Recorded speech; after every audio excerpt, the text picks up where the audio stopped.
hanya hari ini saudara, Jokowi bahkan mengaku sejak awal memberikan dukungan kepada pemerintahan Prabowo Gibran 2 periode saudara. Sementara saat ditanya apakah Prabowo Gibran akan kembali maju di Pilpres 2029, Joko Widodo enggan menjawab lebih lanjut. Bapak memberikan arahan ke mereka untuk mendukung Prabowo. Sejak awal saya sampaikan kepada seluruh relawan untuk itu. Ini kan yang menjadi highlight-nya kan 2 periodenya Pak, ini apakah memang? Ya memang sejak awal saya perintahkan seperti itu untuk mendukung pemerintahan Pak Presiden Prabowo Gibran 2 periode. Berarti nanti di 2029 Pak Prabowo dan Mas Gibran akan maju lagi? Saya sampaikan itu ke relawan. Jadi Bapak juga mendukung untuk 2 periode, Pak? Saya sampaikan itu ke relawan. Pak, karena ada yang bertanya mereka. Sebelumnya, saudara, dalam reshuffle pertama dan kedua, Presiden Prabowo mencopot menteri yang dikenal sebagai orang yang dekat dengan Joko Widodo, yakni Menteri Koperasi Budi Aris Setiadi yang juga merupakan Ketua Umum Projo. Kemudian, Menteri P2MI Abdul Qadir Karding dan juga Kepala PCO Hasan Nasbi, saudara. Sedangkan mantan Wamenaker Immanuel Ebenezer yang merupakan Ketua Relawan Jokowi Mania digantikan karena terjerat kasus korupsi.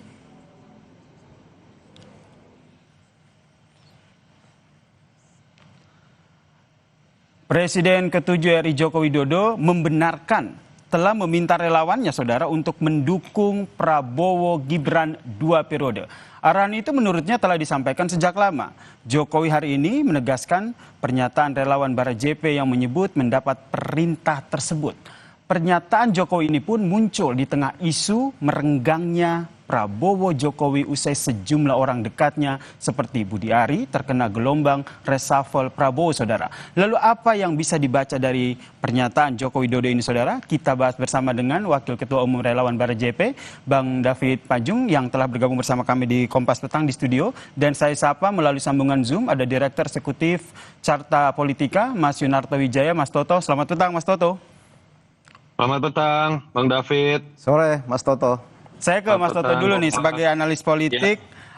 Dari timeline dinamika politik yang terjadi ya, kita mengacunya dari situ. Apakah ini menurut Anda, apa yang Anda baca dari penegasan Joko Widodo yang bilang bahwa ingin mendukung Prabowo Gibran 2 periode? Ya, saya tadinya berharap dengan ditangkapnya Noel, lalu kemudian dipecatnya Budi Ari sebagai 2 perwakilan dari relawan yang menggunakan nama Jokowi ya. Pak Jokowi menyerukan dan memerintahkan kepada relawannya untuk menjaga integritas, untuk bekerja dengan baik, untuk bisa menyokong secara kapabilitas bagaimana pemerintahan Prabowo Gibran bisa berlangsung dengan baik. Bukan bicara tentang konstelasi kekuasaan. Terus terang saya agak kaget. Apalagi kemudian kalau kita dengarkan kalimatnya, itu bisa bermakna ganda. Yang disebutkan oleh Pak Jokowi bukan mendukung pemerintahan Prabowo, tapi pemerintahan Prabowo Gibran 2 periode. Dan artinya ini kan tidak salah kalau ada yang menangkap Pak Jokowi selain berbicara mengenai dukungan terhadap Presiden Prabowo, tapi juga sedang mendukung anaknya dan ingin kemudian mempertahankan kekuasaan anaknya. Buat saya menyedihkan, buat seorang mantan presiden yang seharusnya sudah menjadi seorang statesman, negarawan, yang bicaranya kalau kita lihat Pak SBY itu diundang ke luar negeri berbicara mengenai climate change, berbicara mengenai disrupsi AI, atau yang terjadi juga dengan Ibu Mega, misalnya diundang di Vatikan berbicara tentang keberagaman. Ini yang menurut saya sangat disayangkan dari seorang mantan presiden 2 periode yang kita harapkan ada pada tahapan seorang negarawan, tapi kemudian masuk kepada wilayah perbincangan mengenai elektoral, transaksi kekuasaan, dan catatan terakhir menurut saya paling penting buat teman-teman relawan. Mulailah sebuah budaya untuk kemudian memberikan kontribusi sesuai dengan apa yang bisa dipikirkan bersama melalui risetkah, melalui advokasikah. Jangan terus-menerus menempatkan diri menjadi domba-domba yang mau diperintah apapun oleh junjungannya, kemudian akan dilakukan. Karena dalam demokrasi yang semakin harusnya terdidik, tugas relawan bukan itu, mengisi kekosongan fungsi partai politik yang tidak dijalankan. Tahan sampai di situ dulu ya Mas Toto ya. Ya, kira-kira. Oke, karena saya ingin minta tanggapan langsung nih dari Bang David. Tanggapannya gimana tadi serta apa yang tadi menjadi pesan dari Mas Toto? Ya, oke, makasih Mas Toto dan Mas Yasir. Jadi gini, mungkin diksi-diksi yang dibangun Mas Toto ini terlalu negatif ya. Misalnya Apa saja tuh diksinya? ya seperti tadi misalnya pengabdi pada junjungannya apa segala macam. Mungkin yang perlu kami sampaikan pertama gini. Hampir semua relawan-relawan Jokowi ini memang menempatkan Jokowi sebagai pembina utama relawan ya. Baik ketika beliau sebelum menjadi presiden ya, sebelum saat menjalani kepemimpinan presiden dan turun sebagai seorang presiden itu beliau tetap punya kedudukan di relawan sebagai pembina utama termasuk kami di Bara JP. Nah, sebagai pembina utama ini tentu ada percakapan-percakapan diskursus-diskursus yang terbangun dengan lembaga-lembaga atau relawan-relawan yang dibinanya itu termasuk Bara JP sendiri dalam perbincangan baik yang sifatnya bagaimana berkontribusi pada pemerintahan Prabowo Gibran maupun hal-hal yang mungkin bersentuhan dengan proyeksi-proyeksi kontestasi politik ke depan. Nah, yang dikutip media kan yang termasuk apa yang disampaikan Mas Toto tadi ini soal kemungkinan kontestasi politik atau Pilpres 2029 dan nggak ada yang salah yang disampaikan Pak Jokowi. Soal kita diinstruksikan mendukung pemerintahan Prabowo Gibran itu kan karena Pak Jokowi sangat sadar bahwa pemerintahan presiden dan wakil presiden itu satu paket utuh yang nggak boleh dipecah di tengah jalan karena ketika dipecah di tengah jalan itu akan menimbulkan gejolak-gejolak bom waktu politik yang membuat energi bangsa ini akan hilang, capek mengurusi dinamika politik yang lepas dari kontrol. Sehingga maksud baik dari Pak Jokowi adalah tolong dibantu program-program pemerintah Prabowo Gibran sampai selesainya ya. Kalau 2 periode ini kan kita lihat dinamika ke depan. Tetapi bahwa kalau memungkinkan 2 periode diterima oleh rakyat dan direspon positif oleh masyarakat maka nggak ada pilihan lain selain mendukung 2 periode Prabowo Gibran. Karena apa? Hanya Prabowo Gibran sampai hari ini yang senafas, sevisi dengan nawacita dan astacita. Oke, Bang David. Tadi juga Anda menyatakan bahwa ada yang ingin memecah begitu. Emang siapa ini dari Bara JP sendiri melihat siapa yang ingin memecah? Loh, sekarang gini, isu-isu ijazah Jokowi, lalu kemudian seminggu terakhir ini polemik oleh satu oknum saja, Pak Suban yang mengangkat atau menggugat keabsahan ijazah seorang Gibran itu, ini kan bagian dari langkah-langkah politik untuk bagaimana mendelegitimasi pemerintahan 2-in-1 Prabowo Gibran ini untuk menyasar pada seorang wakil presiden. Padahal ini kan duet 2-in-1 yang nggak bisa ini harus finish untuk bagaimana mencapai Indonesia Emas 2045. Itu kepentingan Pak Jokowi adalah Indonesia Emas di bawah kepemimpinan Prabowo Gibran itu harus tercapai demi kebaikan bangsa ini, demi kesejahteraan rakyat Indonesia. Itu maksud positifnya. Berarti yang dimaksud juga dengan apa yang disampaikan oleh Joko Widodo ini juga sekaligus membantah bahwa hubungan Prabowo dan juga Jokowi ini tengah renggang begitu ya? Benar sekali. Jadi sebenarnya juga kalau bisa diinterpretasi dari pernyataan Pak Jokowi ini bahwa sebenarnya nggak ada masalah. Bahwa kemudian ada kawan-kawan seperti Noel yang terjerat masalah hukum, justru Pak Jokowi mengatakan silakan diproses hukum ya, kita ikuti perkembangan hukum. Lalu kemudian sahabat kami juga Mas Budi Ari ini katakanlah dicopot dari menteri, ini kan semua hak prerogatif seorang Presiden Prabowo yang tentu ada pertama diskresi, yang kemudian yang kedua ada kalkulasi strategis dari seorang Presiden Prabowo untuk berarti mengambil keputusan itu. Bukan ada pengaruh karena kedekatan Jokowi di situ ya, tahan di situ. Saya ingin tanya ke Mas Toto. Mas Toto juga melihat yang sama, apa yang disampaikan oleh Joko Widodo ingin mendukung Prabowo Gibran 2 periode ini, sekaligus membantah bahwa hubungan Jokowi dan Prabowo ini sebenarnya baik-baik saja di tengah banyak menteri Joko Widodo yang di reshuffle oleh Prabowo. Itu urusan pribadinya Pak Jokowi dengan Pak Prabowo, tidak ada kaitan dengan masalah kebangsaan. romantisme hubungan di antara Pak Prabowo dan Pak Jokowi biarkan mereka berdua yang tahu.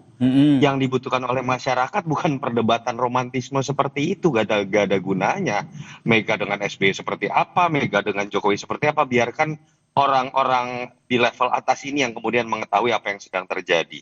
Yang saya ingin katakan adalah jangan kita menghabiskan waktu untuk hal-hal berbau konstelasi kekuasaan, padahal pemilunya masih 4 tahun lagi. Pak Jokowi bahkan sudah melampaui ketika berbicara mengenai 2 periode. Kalau tadi Mas David mengatakan untuk memastikan satu paket ini berlangsung, silahkan, itu tata negara dan saya ikut setuju mendukung. Bahwa kemudian alangkah baiknya dalam sistem presidensial jangan ada yang mengganggu presiden dan wakil presiden yang sudah terpilih. Tapi ketika diksi yang digunakan adalah 2 periode, itu kan secara tidak langsung fait accompli terhadap hasil pemilu 2029 dan pencalonan 2029. Padahal Pak Prabowo bisa memilih siapapun nanti calonnya. Dan tidak boleh ada yang kemudian fait accompli apa yang terjadi dalam konstelasi politik 2029. Yang kedua, lagi-lagi buat teman-teman relawan.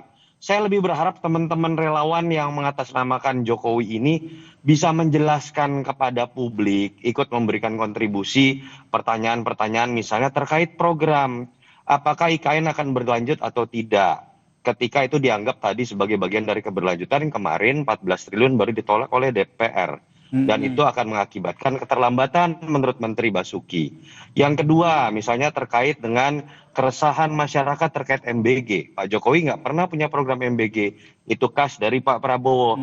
Bagaimana kemudian teman-teman relawan Jokowi yang juga mendukung Prabowo merasionalisasikan dan menjelaskan hal tersebut.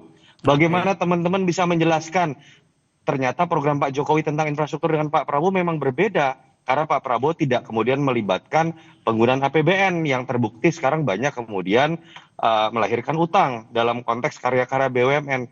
Hal-hal seperti itu yang kalau kemudian dijelaskan dengan baik, bukan dalam konteks konstelasi kekuasaan, sudah bicara 2 periode, pada titik itulah relawan akan dilihat lebih memiliki sebuah kegunaan dibandingkan spekulasi bahwa relawan ujung-ujungnya juga hanya tentang ikut dalam kekuasaan, komisaris BUMN, menjadi wakil menteri, atau menteri yang akhirnya akan mencoreng nama relawan termasuk nama Pak Jokowi yang digunakan oleh relawan tersebut. Mungkin itu aja sih. Bang David, menanggapi soal itu bagaimana? Dan sebenarnya kalau kita lihat di peta politik sendiri kan 2029 oke masih lama dan itu kan masih dinamis. Bagaimana Bara JP sendiri melihat atau Jokowi sendiri melihat bahwa nanti di 2029 tuh Prabowo bakal memilih Gibran lagi untuk menjadi wakil presidennya? Ya, sebenarnya kan pernyataan Pak Jokowi ini sangat normatif saja, nggak ada yang salah di situ. Karena gini, sampai hari ini pertama ya, kalau menurut survei salah satu lembaga survei terkemuka di Republik ini, kawan Mas Toto juga ya, seorang profesor mengatakan bahwa survei kemarin Agustus baru sebulan lalu itu, approval rating itu dari masyarakat kepada Jokowi sampai hari ini masih 72% pasca turun dari presiden. Kemudian hampir setiap hari. Kepuasan publik itu tidak bisa ditanyakan kepada mantan presiden, Mas David. Oke. Saya lanjut dulu, Mas.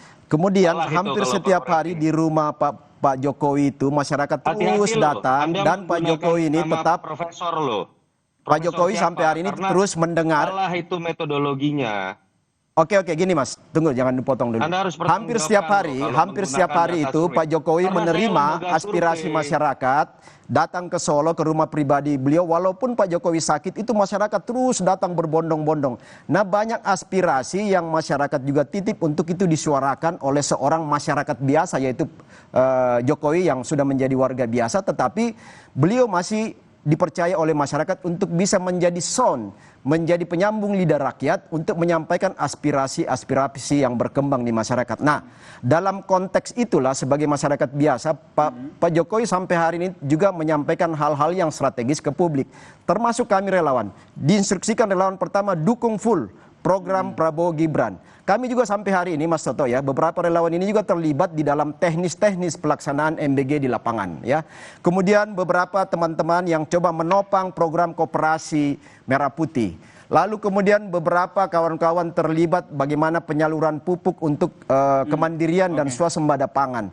Nah ini semua program-program kerakyatan Pak Prabowo Gibran yang harus ditopang oleh relawan, karena relawan ini punya basis massa di akar rumput. Berarti tidak hanya menyoal soal mengurusi Prabowo Gibran yang 2 periode, tapi program-program pemerintah juga tetap dikawal. Itu soal 2 periode, soal 2 periode Mas Yasir, itu hanya satu titik hanya satu dari titik. perbincangan besar strategis antara relawannya dengan Pak Jokowi sebagai pembina kami. Oh, itu yang kita bungkus. Terakhir ke Mas Toto. Mas Toto melihatnya kalau ke depannya ini jadi gimana nih kekuatan dari relawan sendiri, apakah masih punya power begitu untuk di 2029 nanti? Singkat saja Mas Toto.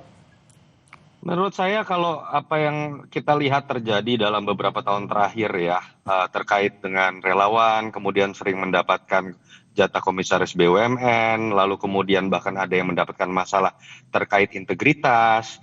Menurut saya sudahlah, jangan lagi gunakan istilah relawan. Itu akan menjadi budaya yang tidak baik buat demokrasi kita, mencoreng nama dari tokoh yang kemudian dilekatkan pada nama relawan itu masuk saja ke tim ses. Tugas relawan kalau ingin menempatkan dirinya menutupi kekosongan yang dimiliki oleh partai, pertama, jangan menempatkan tokoh lebih gila dibandingkan kader partai. Problem dari Indonesia dalam demokrasinya adalah demokrasi kultus. Menempatkan seakan-akan bahwa tokoh tertentu itu bisa menyuruh kita melakukan apapun. Mau lompat ke sungai, ikut ke sungai. Mau menabrak konstitusi. Relawan seharusnya menjadi pihak yang bahkan bisa memberikan feedback. Ketika tokoh yang didukungnya mulai melakukan hal-hal yang harus dikritik. Itu saja menurut saya. Oke. Saya respon dikit ya. Oke, singkat saja ya. Singkat saja. Jadi gini, relawan ini kan representasi atau yang mampu mengartikulasi dan mengagregasi semua aspirasi masyarakat grassroots yang tidak tersentuh oleh partai politik. Sehingga itulah kepentingan relawan untuk bagaimana menjadikan komunitas masyarakat ini memberi kontribusi bagi hal-hal positif bagi konstruksi kebangsaan kita, dan itu relawan menjadi penyambung lidah masyarakat dengan pemerintah. Saya pikir itu seperti itu, jangan ikut berebut kekuasaan. Baik, Mas Toto, Mas David, ini karena kita keterbatasan waktu, kita harus mengakhiri perbincangan kita. Yang jelas nanti kita akan diskusi lagi terkait dengan bagaimana Jokowi meminta relawan untuk memberikan dukungan Prabowo Gibran 2 periode. Terima kasih Mas Toto, terima kasih Bang David telah bergabung bersama kami di Kompas Petang. Salam sehat semuanya. Thank you. Thank you.